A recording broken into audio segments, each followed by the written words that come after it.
Today we're talking about one of the most emotionally charged subjects in modern genetic genealogy.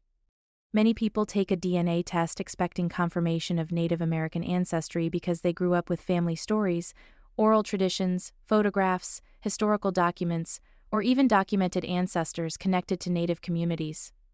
Then the results arrive, and suddenly the ethnicity estimate says 0% Indigenous Americas.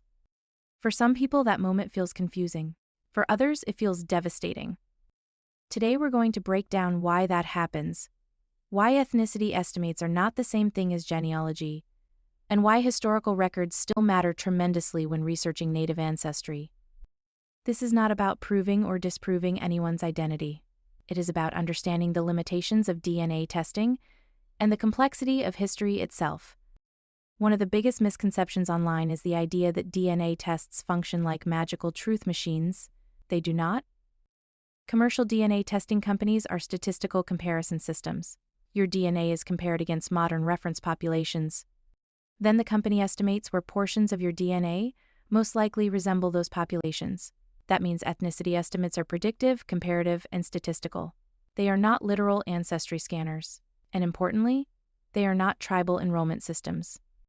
A DNA test can absolutely fail to detect distant Native ancestry, especially if that ancestry existed many generations ago, and that becomes easier to understand once we look at how inheritance actually works.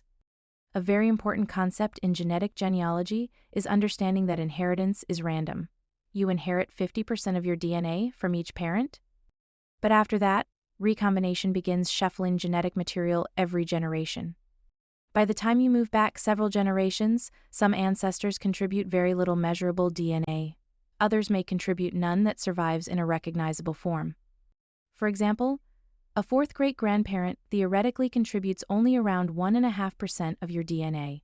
And in reality, because inheritance is random, the actual amount can vary dramatically. That means a legitimate Native ancestor in your documented paper trail may simply not appear in your ethnicity estimate today, especially if the inheritance fragments became too small to detect confidently. This is one of the most important distinctions in genealogy. Ethnicity estimates and genealogy are not the same thing.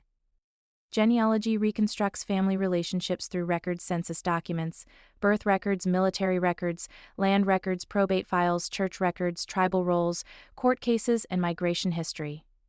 DNA ethnicity estimates do something completely different. They attempt to compare pieces of your DNA against modern testing populations. These are two separate tools, and they do not always agree perfectly. In fact, sometimes the paper trail is substantially more informative than the ethnicity estimate itself, especially in populations affected by displacement, forced migration, assimilation, slavery, intermarriage, removal policies, and incomplete records. This is a major issue most testing companies barely explain clearly. Commercial DNA companies rely heavily on reference panels.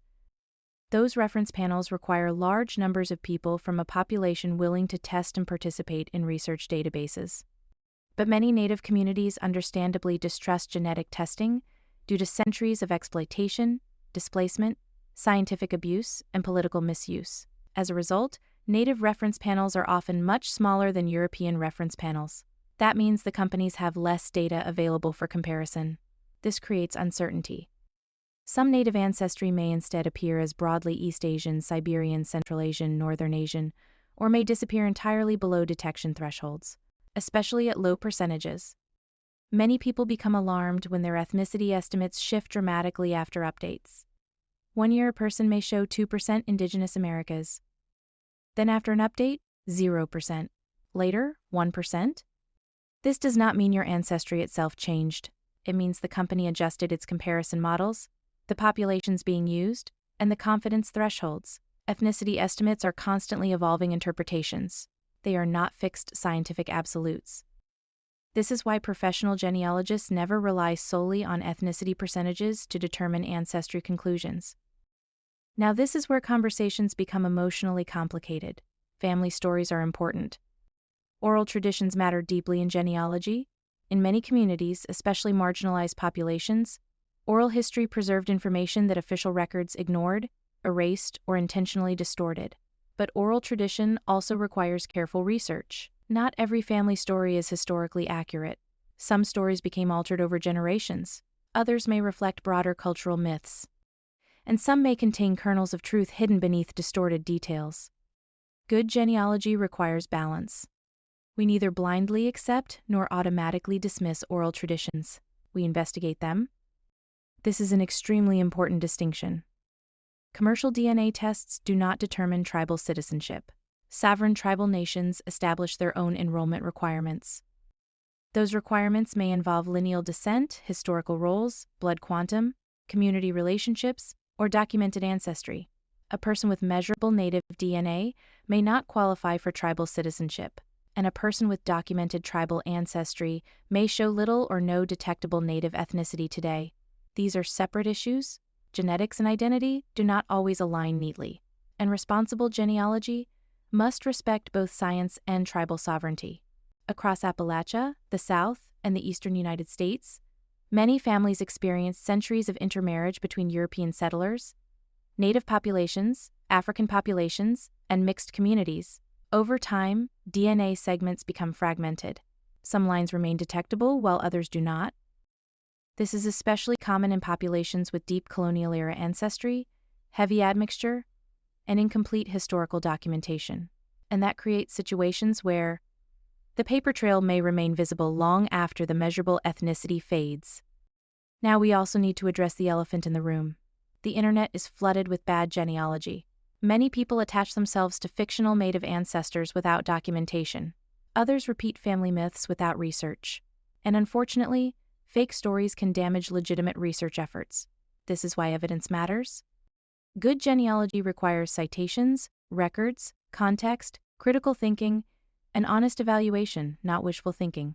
But skepticism must also remain balanced. The existence of false claims does not automatically invalidate all family traditions. Each case deserves careful investigation. Professional genealogists rarely rely on only one type of evidence. Instead, we combine multiple disciplines. DNA can support hypotheses, identify cousin connections, confirm family clusters, reveal hidden parentage, and reconstruct migrations.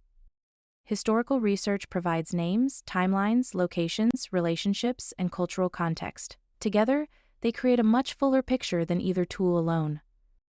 At the end of the day, genealogy is about reconstructing human history. And human history is messy. People migrated, communities blended, records disappeared, identities shifted, governments erased populations, families protected secrets. DNA is an extraordinary tool, but it is still only one piece of the puzzle.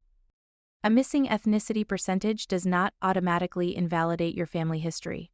At the same time, family stories should always be researched honestly and critically. The goal is not fantasy. The goal is truth. And sometimes the truth is far more complicated than people expect. Thank you so much for joining me for this presentation. I hope this helped explain why DNA ethnicity estimates and genealogy do not always align perfectly, especially in native ancestry research.